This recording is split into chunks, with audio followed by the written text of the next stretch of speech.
Programme میں دوبارہ خوش آمدید. بات ہم کر رہے ہیں کہ پاکستان میں امیر سے امیر تر اور غریب غریب تر ہوتا جا رہا ہے. ابتسام صاحب, آپ سے آخری سوال پوچھنا ہے, اس کے بعد آپ ظاہر ہے جانا چاہ رہے ہیں.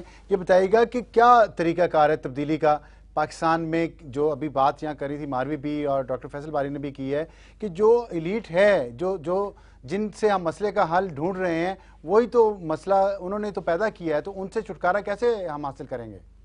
دیکھیں جی, یہ میں سمجھتا ہوں بنیادی طور پہ انہوں نے بڑے اچھے انداز میں بات کی ہے کہ ایوولوشن ہو یا ریوولوشن ہو, بنیادی طور پہ ان طبقات کی طرف سے ہمیشہ جنریٹ ہوتی ہے جنہوں نے پرابلم کریٹ نہیں کی ہوتی. اور میں سمجھتا ہوں چونکہ عوام کی جو واسٹ میجورٹی ہے وہ پرابلم کریٹ کرنے کی ذمہ داری اس کے اوپر عائد نہیں ہوتی, اس لیے جب یہ اس طرح کی تبدیلی آتی ہے تو اس کا کوئی مکمل جو ہوتا ہے اسٹیبلش پیٹرن نہیں ہوتا, بلکہ وہ ہمیشہ جو ہوتی ہے بڑے زگ زیگ طریقے سے بڑے رینڈم انداز میں جو ہوتی ہے آگے بڑھتی ہے. اور کئی مرتبہ وہ جو عناصر ہوتے ہیں جو جنہوں نے پریویلیج حاصل کیا ہوتا ہے وہ تھوڑے عرصے کا ڈپرائیوڈ کلاس کی شکل میں نظر آتے ہیں. اس کی مثال ہمیں ایران کے اندر بڑی کلیئر کٹ ملتی ہے کہ وہی شاہ ایران جو تھا اس کو کس طرح وہاں پہ در بدر کے اس کے بعد دھکے کھانے پڑے. اسی طرح ہمارے سامنے دیگر بہت سے ملکوں کی مثالیں موجود ہیں. تو میں سمجھتا ہوں کہ اس وقت اگر ہمارے جو حکام ہیں یا ہمارے پولیٹیشین ہیں انہوں نے اگر اس وقت جو ہے کوئی اپنا صحیح ڈائریکشن نہ بنائی ہے, اپنے معاملات کو جو ہے درست نہ کیا, شاید ریوولوشن ان کو اس طرح ایلیمینیٹ کرے کہ ان کی صرف داستان کتابوں کے اندر باقی رہ جائے. جی بالکل, تو آپ امید کا دامن ہاتھ سے نہیں چھوڑ رہے؟ بالکل بالکل, امید کا دامن چھوڑنے کی ضرورت ہی نہیں, بلکہ میں سمجھتا ہوں یہ تو قرآنی حکم ہے, انہ لا یئس من روح اللہ الا القوم الکافرون, کہ بنیادی طور پہ جو اللہ کی رحمت سے نا امید ہونے والے لوگ تو کافر ہی ہو سکتے ہیں, تو کسی مسلمان کو تو کبھی بھی اللہ کی رحمت سے نا امیدی نہیں ہو سکتی. بہت شکریہ ابتسام صاحب ہمارے ساتھ شریک گفتگو رہنے کا. عبدالرشید گریل صاحب, آپ سے اس پہ جو ابتسام صاحب نے بات کی آپ نے بھی سنی ہے, میرا خیال آپ کی پارٹی بھی اسی طرح کی تبدیلی تو چاہ رہی ہے, لیکن وجہ کیا ہے کہ تبدیلی میں رکاوٹ کیا ہے؟ آپ تو پاکستان پیپلز پارٹی کے ساتھ دونوں جگہ پہ موجود ہیں, کیا جب وہ تبدیلی آئے گی تو آپ کی پارٹی پہ اس کا نشانہ نہیں بنے گی؟ صاحب, تبدیلی کی جو بات الطاف بھائی آج کر رہے ہیں, انقلاب کی جو بات کر رہے ہیں, تو یہ متحدہ قومی موومنٹ ایک تحریک کا نام ہے. ایک تحریک جو مظلوم اور پسے ہوئے لوگوں کو اپنے حقوق دلانے کی بات کرتی ہے, 98% عوام کو اپنے حقوق دلانے کی بات کرتی ہے. تو وقت نے ثابت کیا, ہسٹری نے دیکھا, تاریخ نے دیکھا کہ 1988 سے الطاف بھائی متوسط طبقے کی قیادت کو لا رہے ہیں. کراچی میں جیسے سٹی گورنمنٹ تھی, حیدرآباد میں سٹی گورنمنٹ تھی, جب ہمارے پاس پاور آئی, ایک حکومت ہمارے پاس آئی, ہم نے انقلاب برپا کیا. جو ہم سے متفق ہیں وہ بھی مانتے ہیں, جو ہم سے متفق نہیں ہیں وہ بھی مانتے ہیں. تو ایک قائد تحریک کا ویژن ہی ہے جو اس ملک کو بچا سکتا ہے, اس ملک کے عوام کو ایک قوم بنا سکتا ہے.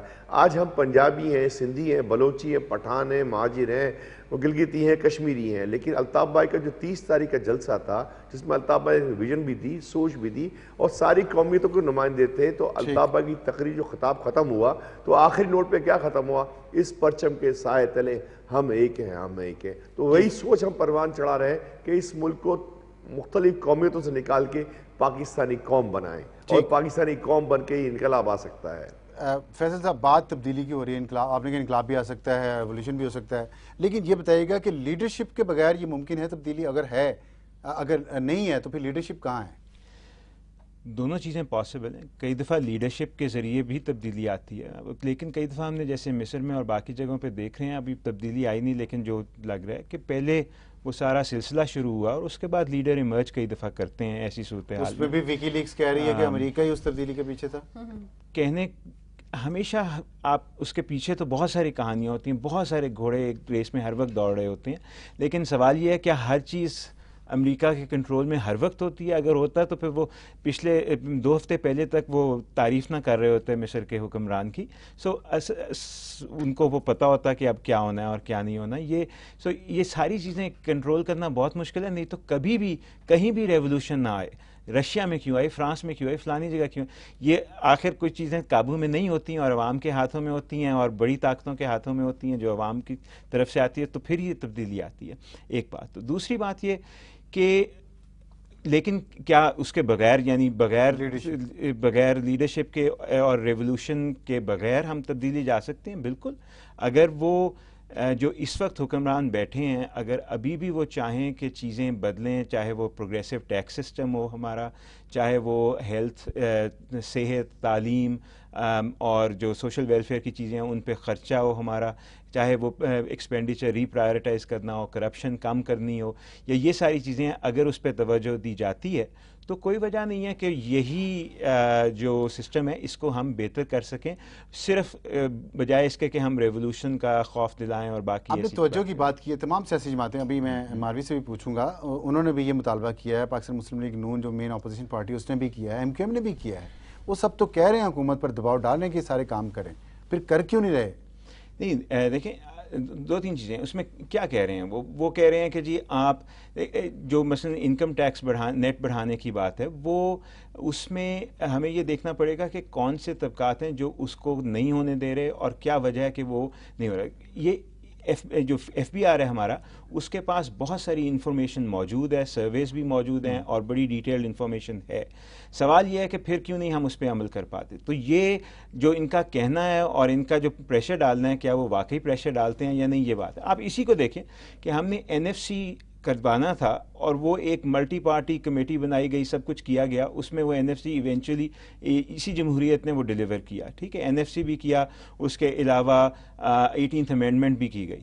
لیکن وہی چیز فالو کیوں نہیں کی جاتی ٹیکس پہ، کہ آپ کیوں نہیں ایک ملٹی پارٹی کمیٹی بناتے پارلیمنٹ کے اندر ہی، اور جس کو یہی لوگ جو باہر بیٹھے کرٹیسائز کر رہے ہیں صرف حکومت کو، وہی لوگ ساتھ شامل ہو کے ایک مل کے کیوں نہیں یہ چیز پیپلز پارٹی کی طرف سے کیوں نہیں آتی. میں صرف ایک بات اور ایڈ کرنا چاہ رہا ہوں کہ اگر وہ یہ مل کے کریں تو پھر کسی پارٹی کو یہ جو دیوار پہ بیٹھنے والی بات ہے نا کہ نہیں جی ہم نہیں ہونے دیں گے، ہم نہیں کرنے دیں گے، وہ بات پھر ہو نہیں سکے گی. وہ پارٹیز درمیان میں آ کے ان کو کہنا پڑے گا کہ ہاں جی یہ چیز ہمیں کیوں نہیں قبول اور یہ کیوں قبول ہے. آپ کا مطلب ہے کہ اگر نیت صاف ہو تو جو پہلے جس طرح مسائل حل ہوئے ہیں یہ بھی ہو سکتے ہیں؟ بالکل. میرے خیال میں تو اس وقت جو پارلیمنٹ ہے وہ اپنی رسپانسبلٹی سے بھاگ رہی ہے، کیونکہ وہ کیا کر رہے ہیں کہ وہ کیونکہ ٹیکسیشن سسٹم چینج نہیں کر رہے، اس لیے انہوں نے ساری پاور ایک قسم کی ایک naan representative body state bank کو دے دی ہے، جو نوٹ چھاپ کر انفلیشن کریٹ کر کے ٹیکس کر رہی ہے غریب عوام کو.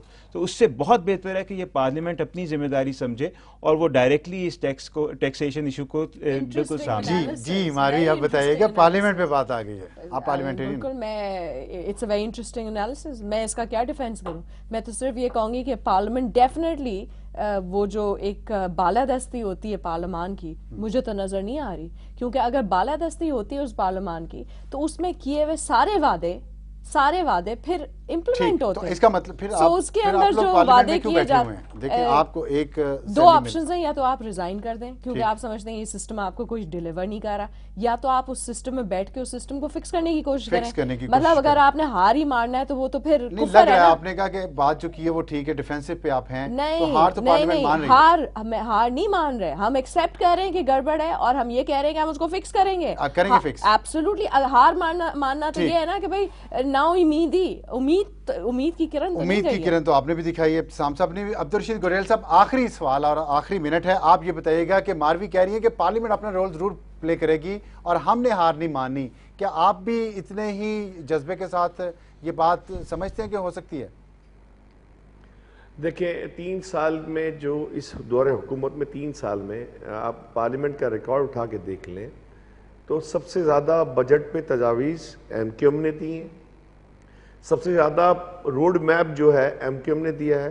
ابھی آج کل جو باز گشت ہو رہی ہے پوائنٹس کی کہ 10 point 9 point 16 point 11 point 5 point, تو سب سے پہلے گورنر ہاؤس میں ایم کے متحدہ قومی موومنٹ کو یہ اعزاز حاصل ہے کہ قائد تحریک الطاف صفا کے ویژن پہ ہم نے چارٹر آف اکنامی کا بل پیش کیا، 9 پوائنٹ ایجنڈا دیا. ہم تو کہتے ہیں آئیں ملک کو سدھاریں، آئیں اس ملک کو سدھاریں اور آئیں اس ملک کو اکنامک زون میں لے کے جائیں، کمفرٹ زون میں لے کے جائیں. اگر یہ نہیں ہوتا تو پھر انقلاب تو کوئی راستہ روک نہیں سکتا. بہت شکریہ عبدالرشید گوریل صاحب آپ کا، ڈاکٹر فیصل باری صاحب آپ کا، ماروی میمن صاحب آپ کا ہم سے بات کرنے کا.